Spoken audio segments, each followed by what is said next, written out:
Gremlins is a 1984 American horror comedy film directed by Joe Dante and written by Chris Columbus. The movie follows a young man who receives a strange creature as a pet, which then spawns other creatures who transform into small, destructive, aggressive monsters that all wreak havoc on a sleepy town on Christmas Eve.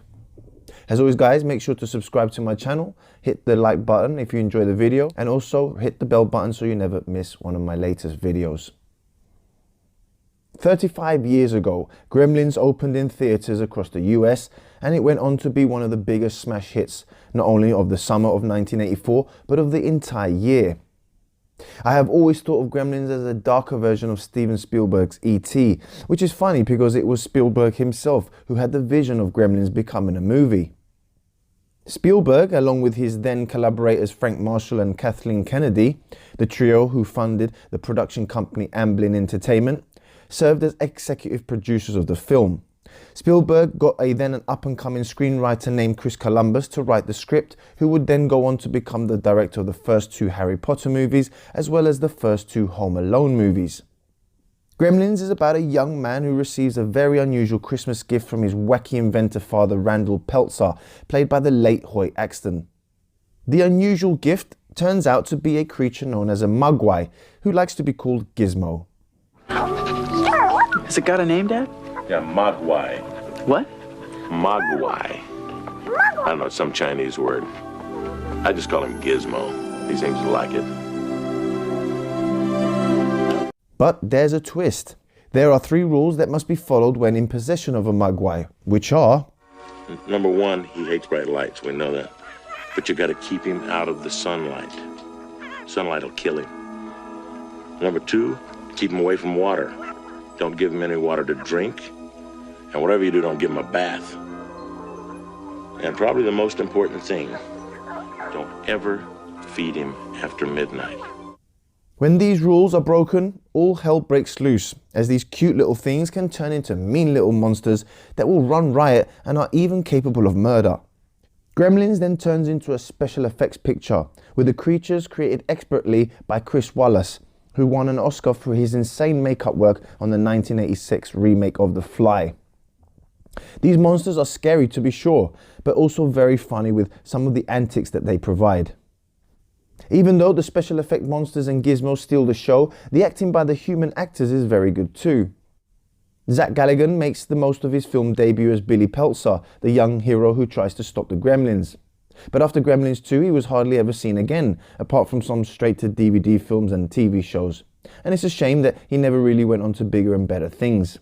His co-star Phoebe Cates, on the other hand, is effective and very cute as Billy's girlfriend Kate, and had a run of moderate success with films like Fast Times at Ridgemont High and Drop Dead Fred, before marrying Kevin Kline and becoming a full-time mother.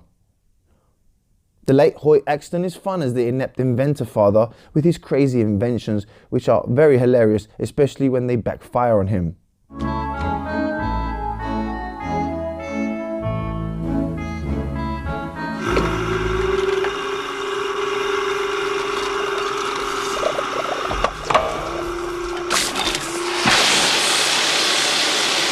Frances Lee McCain is good as the mother and housewife, and who has a great scene with some of the evil gremlins in the kitchen.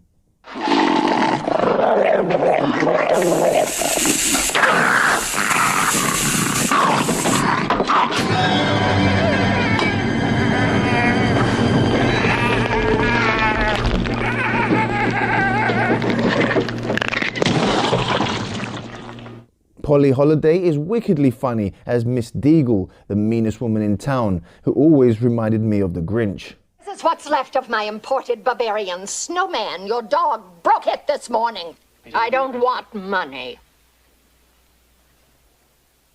I want your dog. Give him to me. I'll take him to the kennel. They'll put him to sleep. It'll be quick and painless compared to what I could do to him. And Dante regular the late Dick Miller is funny as Mr. Futterman, the guy next door who's always complaining about handmade products being made out of foreign parts. A very young Judge Reinhold and Corey Feldman also appear in small roles as Billy's snobby bank co-worker Gerald and good friend Pete. Also keep an eye out and look for a quick cameo by Mr. Spielberg himself. And let's not forget about the adorable Gizmo, who quickly went on to become one of film's most lovable characters and who was voiced by none other than America's Got Talent's very own judge, Howie Mandel. Gizmo would appear just about everywhere in the 80s, from cuddly toys to action figures to lunchboxes, and would be seen again in the sequel Gremlins 2. But I'm really surprised that Hollywood actually haven't bought out old Gizmo out of retirement for that third movie. Some of my favourite moments in the movie have got to be when the Gremlins all get together in the bar where Kate works and all get drunk and have a party.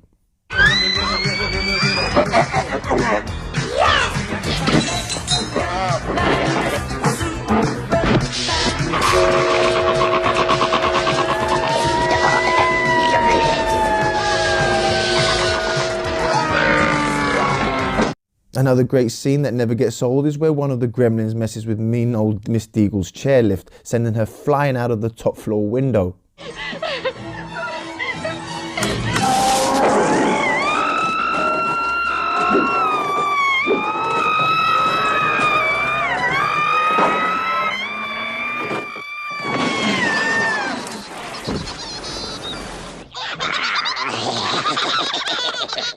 Gremlins has lots of these moments throughout the movie that all help to make the film unforgettable and fun for all ages.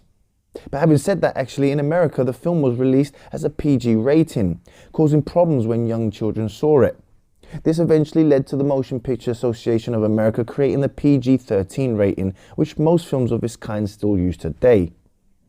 With a budget of about 11 million, Gremlins technically still looks good, with great cinematography, music and production values. The special effects are generally very good, although let's not forget that the Gremlins was made way before we had CGI, so lots of puppets and animatronics rather than flashy computer effects were used to great effect. And give me this over CGI any day. Gremlins was such a big hit in 1984 that it got re-released back in the theatres the following year, before it made its debut on video. The movie grossed over 153 million at the box office, combining the original 1984 release and the 1985 re-release. Gremlins was also imitated many times shortly after.